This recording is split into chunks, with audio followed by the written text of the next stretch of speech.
Hello दोस्तों, love for English literature में आपका स्वागत है। हम चौसर की कैंटरबरी टेल्स की एक पूरी सीरीज डिलीवर कर रहे हैं। इससे पहले ही हम 4-5 वीडियो इस पर अपलोड कर चुके हैं और ये इस सीरीज की 6th यानी 6ठी वीडियो है। अगर आप चाहें कि कैंटरबरी टेल्स का प्रोलॉग लाइन बाय लाइन आप समझें तो आप हमारी इस पूरी सीरीज को फॉलो कर सकते हैं। तो आइए बिना किसी देरी के शुरू करते हैं आज की हमारी video the Canterbury Tales. Among there was a fair for the master, an outrider that loved Venry. Venry माने हंटिंग के आते हैं, शिकार करने के। Among there was के उन लोगों में, जो वे 29 या 30 लोग हैं जो पिलग्रिम्स हैं, उनमें एक मोंक भी है। और वो मोंक कैसा है? अफेयर फॉर द मास्टरी, कि वो अपने काम में मास्टर है, यानी अपने काम को पूरी तरीके से जानने वाला है। एन आउटराइडर दैट लव्ड वेनरी, और ये क्या है कि ये शिकार से पसंद करता है, हंटिंग को पसंद करता है। ठीक है, एक मोंक है, अपने काम में एक्सपर्ट है और इसकी हैबिट क्या है? इसकी हैबिट है शिकार करना। आगे देखते हैं। A manly man to been an abbot able. दोस्तों, अबोट चर्च में एक पोस्ट होती है, ठीक है, तो कह रहे हैं a manly man. A manly man यानी एक जो है बहादुर व्यक्ति है, काफी ताकतवर है, काफी स्ट्रोंग है हमारा मोंक। ठीक है, मेनली मैन काफी ताकतवर बंदा है। To been an abbot able, और इतना योग्य है कि अगर इसको अबोट बनाया जाए, अबोट चर्च में पोस्ट है कि अगर इसको अबोट बनाया जाए तो कोई प्रॉब्लम वाली बात नहीं है, ये योग्य है कि इसको अबोट भी बनाया जा सकता है। फुल मैनी डेंटी, डेंटी बोलते हैं प्राइसलेस, यानी जिनकी कोई कीमत ना हो, बहुत ही कीमती चीज। फुल मैनी डेंटी हॉर्स, के इसके अस्तबल में, आगे लिखा हुआ हैड ही इन अस्तबल, के इसके अस्तबल में बहुत ज्यादा कीमती घोड़े बंधे हुए हैं। क्योंकि हम जान चुके हैं कि इसकी हैबिट क्या है? हंटिंग, यानी शिकार करना। तो इसके अस्तबल में बहुत ज्यादा कीमती घोड़े बंधे हुए हैं। एंड व्हेन ही रोड, यानी जब वो घुड़सवारी करता है, ठीक है, रोड घोड़े पर सवारी करना। एंड व्हेन ही रोड, जब वो घोड़े पर सवारी करता है, तो man might his bridle here. Bridle बोलते हैं दोस्तों लगाम को, जो घोड़े की लगाम होती है, तो आदमी सुन सकते हैं। Man might here his bridle, कि आदमी आसानी से सुन सकते हैं उसके घोड़े की लगाम को। क्यों सुन सकते हैं? क्योंकि उसकी जो लगाम है कैसे करते हैं? Jingling and whistling. जिंगलिंग काफी झनकार वाली आवाज करती है, एंड व्हिस्लिंग और काफी सीटी की आवाज वो निकालती है। व्हिडलिंग इज एल्स क्लियर, यानी बिल्कुल क्लियर करके, पूरी तरह से क्लियर उसके घोड़े की जो लगाम की उसकी व्हिस्लिंग है, उसकी जो जिंगलिंग यानी उसकी जो झनकार है, तो इन आवाज को कोई भी आदमी क्लियरली सुन सकता है। ठीक है, आगे देखें। As eke as loud as does the chapel bell, कि उसकी लगाम की जो झनकार है, जो उसकी विस्लिंग है, ईक एज लाउड, के इतनी, ईक बोलते हैं ऑल्सो को, कि इतनी ज्यादा तेज है, इतनी ज्यादा लाउड है, as does the chapel bell, जैसे कि चर्च की घंटी होती है, चैपल यानी गिरजाघर, कि जैसे कि चर्च की घंटी की आवाज होती है जिसको दूर से सुना जा सकता है, बिल्कुल ऐसे ही मोंग के घोड़े की लगाम की जिंगलिंग को, विस्लिंग को दूर से सुना जा सकता है। ठीक है, आगे देखें। And there as his lord was keeper of the cell. Cell बोलते हैं फिर चर्च के लिए, और कीपर देख रेख करने वाले, देखभाल करने वाला जो होता है। और उस चर्च की बात कर रहे हैं जो घंटी, यानी उस चर्च की घंटी की बात कर रहे हैं जिसका के ये सम्मानित आदमी, सम्मानित व्यक्ति प्रायर है। ठीक है, यहाँ पे लॉर्ड, लॉर्ड माने प्रायर के आएंगे, अभी प्रायर का जिक्र आएगा। And there as this lord, कि जिस तरह से ये प्रायर है, क्या है? The keeper of the cell, के एक चर्च का कीपर, के जैसे एक चर्च का कीपर प्रायर है, और उस चर्च की जो घंटी की आवाज है वो मोंग की लगाम की, मोंग के घोड़े की लगाम की विस्लिंग और जिंगलिंग के बराबर है। ठीक है।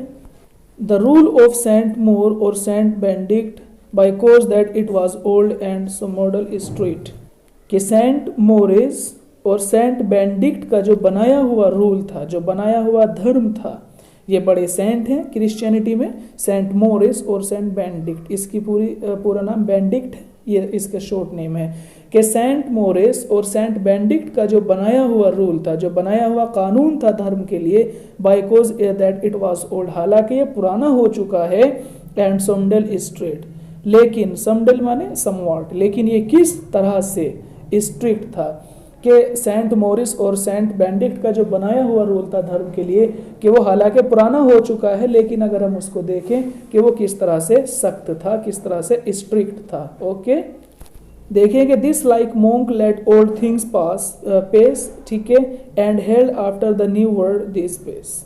दिस लाइक मोंक, के इस मोंक ने, मोंक आप थोड़ा समझ लें, मोंक ये भी चर्च में एक पोस्ट होते हैं, जैसे कि प्रीस्ट होते हैं इसी तरह मोंक होते हैं। हालांकि इनका काम पूजा पाठ करना है और जो है धार्मिक जो एक्टिविटीज़ हैं और जो सर्विसेज हैं उसको अंजाम देना है, लेकिन ये हमारा मोंक है, इसकी हैबिट क्या अभी हमने पढ़ी है, शिकार करना। हालांकि शिकार करना तो नहीं होना चाहिए, लेकिन इसका शौक शिकार करना है। तो इन लाइनों में समझा रहा है कि ऐसा क्यों है। This like monk let old things pace, कि इस मोंक ने जो पुरानी चीज़ें हैं, ओल्ड थिंग्स जो पुरानी चीज़ें हैं, पेस उन चीज़ों को छोड़ दिया। यानी जो सेंट मोरिस और सेंट बेनेडिक्ट के जो रूल बनाए गए थे धर्म को लेकर, उन सब रूल को इस मोंक ने छोड़ दिया है। और क्या कर लिया फिर, and held after the new world this pace, और फिर इसके बाद में इस नई दुनिया को, न्यू वर्ल्ड यानी मॉडर्न वर्ल्ड को इसने जो है अपना लिया है। यानी पुरानी रूल और कानून को छोड़ दिया धर्मों के, लेकिन जो न्यू चीज़ें हैं, जो न्यू वर्ल्ड है, मॉडर्न वर्ल्ड है, इसकी चीज़ों को इसने अपना लिया। जैसे कि शिकार करना, हालांकि पुराने धर्म में तो शिकार को मना करा जा रहा था, लेकिन इसने जो मॉडर्न वर्ल्ड शिकार कर रहा है, लोग शिकार करते हैं, तो इसने भी शिकार करना शुरू कर दिया है। ठीक है, आगे देखें।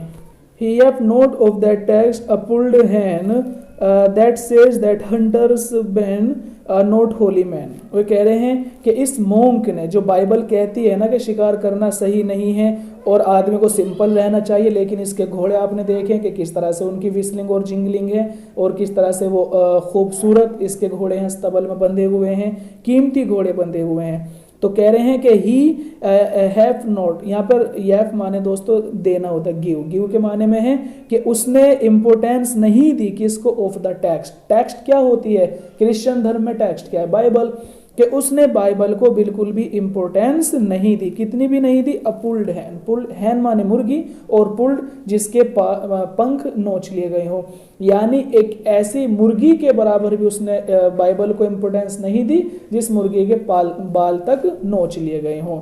ठीक है, तो उसने बाइबल को बिल्कुल भी इम्पोर्टेंस नहीं दी। और इस बाइबल में क्या लिखा हुआ था, दैट सेज, जो बाइबल कहती है, जो बाइबल ये कह रही थी कि that hunters ban not Holi man, कि हंटर्स जो शिकारी लोग होते हैं, नॉट होली मैन, वो अच्छे नहीं होते। कि जो बाइबल शिकार करने को मना कर रही थी, इस मोंक ने उस बाइबल को एक मुर्गी के बराबर भी इंपोर्टेंस नहीं दी। ठीक है दोस्तों, समझ आ गया होगा। आगे देखें। Ne that a monk when is cloisters, ne that a monk, ना ही ये ऐसा मोंक था, नी दैट अ मोंक, ना ही ये ऐसा मोंक था, व्हेन ही इज क्लोस्टर्स, के जो के यानी चर्च में रहना पसंद करता हो, is linked till a fish that is waterless. ये कहा गया है कि जो धार्मिक लोग होते हैं उनका मन धार्मिक स्थलों में ही लगना चाहिए, और अगर उनको धार्मिक स्थल से अलग कर दिया जाए, फॉर एग्जांपल ये मोंक है, क्रिश्चियनिटी में मोंक कहाँ रहेंगे, चर्च में, तो मोंक का मन चर्च में लगना चाहिए। और अगर मोंक को चर्च से अलग कर दिया जाए तो वो एक ऐसी मछली की तरह होना चाहिए जिसको मानो पानी से अलग कर दिया गया हो। तो यहाँ पे कह रहे हैं कि नी दैट अ मोंक, ना ही ये कोई ऐसा मोंक है, व्हेन ही इज क्लोस्टरलेस, यानी जब उसको उसके चर्च से अलग कर दिया गया हो तो वो अपने आप को कैसा फील करे, फिश दैट इज वाटरलेस, उस मछली की तरह जो पानी से बाहर हो। लेकिन इसके साथ ऐसा नहीं है, बल्कि ये तो चर्च में रहना कम पसंद करता है और बाहर जंगलों में शिकार के लिए और शराब के लिए, इन चीज़ों में इसकी ज़्यादा रुचि है। ठीक है, और आगे देखें।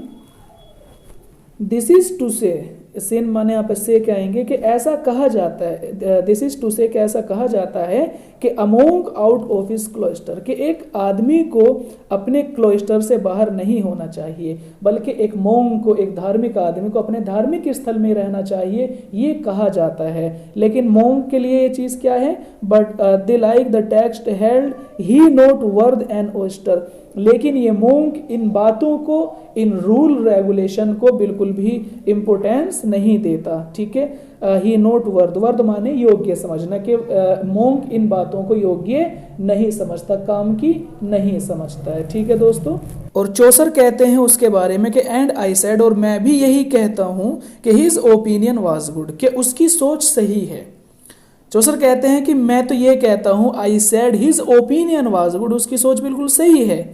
व्हाट शुड ही स्टडी, भाई वो क्यों स्टडी करे, क्यों वो किताबों में अपना आप को लगा के रखे, एंड मेक हिमसेल्फ वुड, दोस्तों यहाँ पर वुड माने मैड के आएंगे, पागल के आएंगे, है ना। और वो क्यों अपने आप को पागल करे, क्यों वो स्टडी करे और क्यों वो अपने आप को पागल बना ले। मैं तो ये कहता हूं कि वो सही सोचता है। ठीक है, आगे देखें। Upon a book in cloister always to pore, कि हमेशा अपॉन अ बुक, कि हमेशा किताबों में लगा रहे, इन क्लोस्टर अपने चर्च में, यानी अपनी जगह में रह के, अपने चर्च में रह के वो हमेशा किताबों में लगा रहे, तो कह रहे हैं कि उससे क्या फ़ायदा होने वाला है। और सिंकन विद हिज हैंड, और हमेशा अपने हाथों से काम करता रहे, एंड लेबर, और मेहनत करता रहे, कि मेहनत करने से और हाथों से काम को करते रहने से और हमेशा किताबों में लगे रहने से क्या फ़ायदा। मैं तो ये कहता हूँ कि वो सही सोचता है। चौसर कहते हैं कि उसकी ओपिनियन ठीक है, बिल्कुल ठीक है। आगे देखें। एज ऑस्टिन बिड, ऑस्टिन यानी सेंट ऑगस्टाइन, ये एक बड़े सेंट गुजरे हैं क्रिश्चियनिटी में, बिड माने मना किया है। जैसे कि सेंट ऑगस्टाइन ने एक मोंक को, एक प्रीस्ट और एक रिलीजियस पर्सन को दुनियावी कामों से मना किया। बिड यानी बिड, BID। जैसे कि सेंट ऑगस्टाइन ने एक रिलीजियस पर्सन को दुनियावी कामों से, वर्ल्डली थिंग से अलग रहने के लिए कहा है। और उन्होंने कहा है कि how shell the world be saved, कि एक सर्ड, के एक रिलीजियस पर्सन को किस तरह से दुनिया में सर्व करना चाहिए, रहना चाहिए। तो मोंक क्या कहता है, let Augustine have his work to him, कि जो ऑगस्टिन ने कहा है, सिंक माने काम के आते हैं, तो कहते हैं कि let Augustine have his sink, जो कुछ ऑगस्टाइन ने कहा है उनको कहने दो, हिज सिंक यानी उनके ही ऊपर छोड़ दो, जो उन्होंने कहा या नहीं कहा इस बात को रहने दो, और रिजर्व यानी उन्हीं के पास रहने दो, उन्हीं के लिए रिजर्व रहने दो। मुझे कोई मतलब नहीं उन्होंने क्या करने के लिए कहा है, किस चीज़ के लिए मना किया है। तो मोंक तो ये कहता है कि जो ऑगस्टाइन ने कहा है उनको, उस काम को उन्हीं के लिए रिजर्व रहने दो, मेरे ऊपर मत थोपो। ठीक है।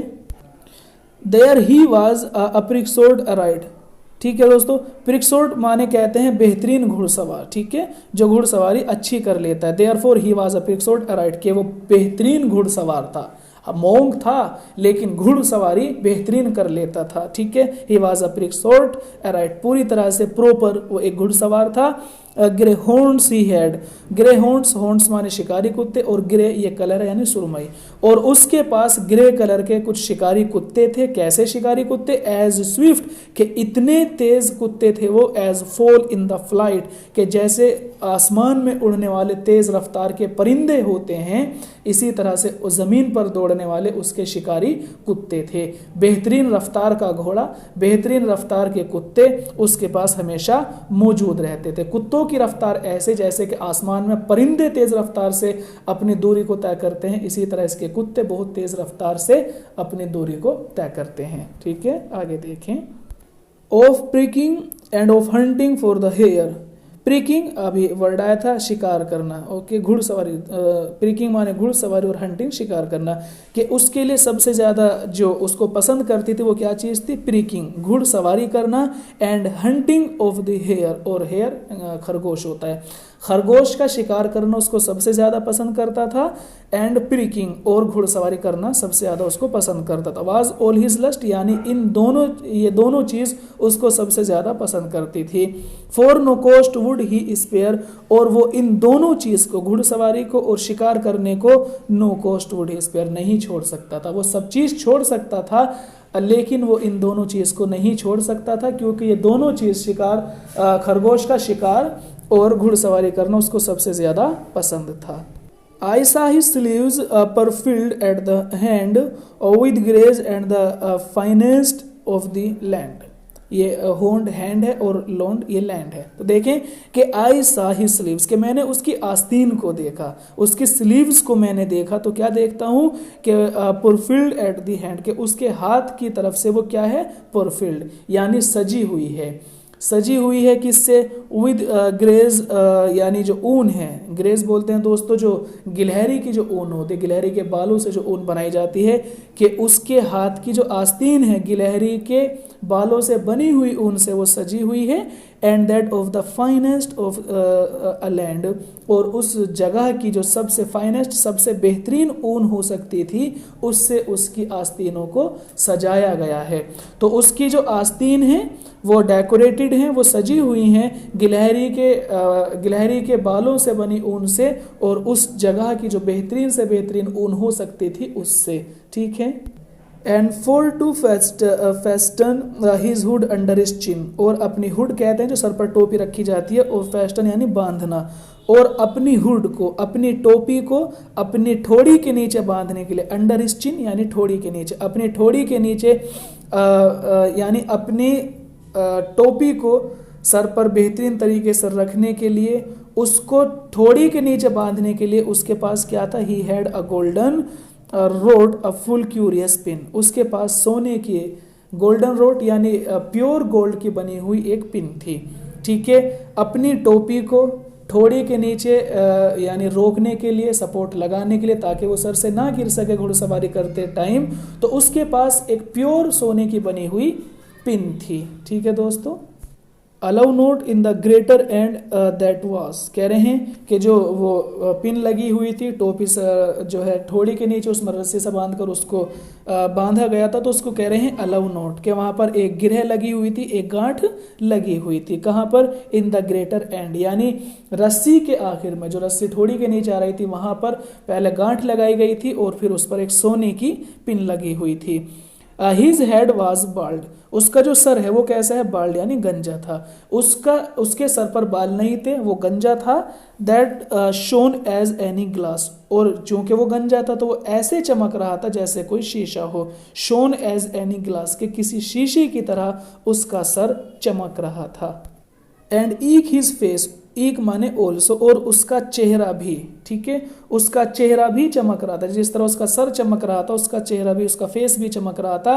एज ही हैड बीन इनोएड, इनोएड बोलते हैं दोस्तों जैसे तेल की मालिश कर देना, और उसका फेस ऐसा लग रहा था जैसे उस पर किसी ने तेल की मालिश की हुई हो।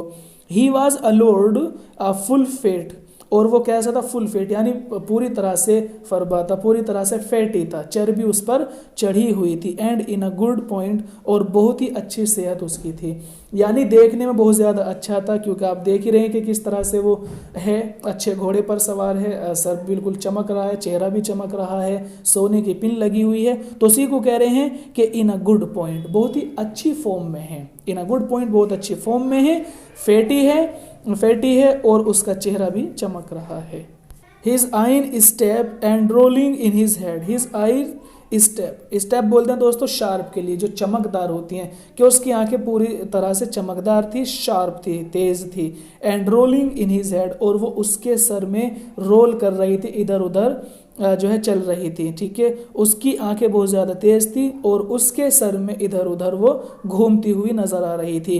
That stamped as a furnace of a head, और ये कह रहे हैं कि उसकी जो आंखें हैं वो कैसी थी, एज फर्निश, जैसे कि कढ़ाई के नीचे, लेड माने दोस्त यहाँ पर कढ़ाई के आएंगे, लेड कढ़ाई के लिए है, तांबे की बनी हुई है, कि जैसे कढ़ाई के नीचे, फर्निश यहाँ भट्टी आएगा, कि जैसे कढ़ाई के नीचे भट्टी में आग जल रही हो, कि जैसे कढ़ाई के नीचे जलती हुई आग चमकती है, उसकी लपटें इधर उधर निकलती हुई दिखाई देती हैं, कोई इधर कोई उधर निकलती हैं लपटें, इसी तरह से इसकी आँख इसके सर के अंदर कभी इधर कभी उधर घूमती हुई नजर आ रही हैं। हिज बूट सपल, के उसके जो जूते हैं, हिज बूट सपल, उसके जो जूते हैं वो कैसे हैं, लचकदार हैं, यानी काफ़ी फ्लेक्सिबल हैं, काफ़ी लचकदार हैं। His horse in a great state, और उसके जो घोड़े हैं वो भी काफ़ी अच्छे हैं, ग्रेट स्टेट यानी बहुत अच्छे उसके घोड़े हैं, जूते भी लचकदार हैं।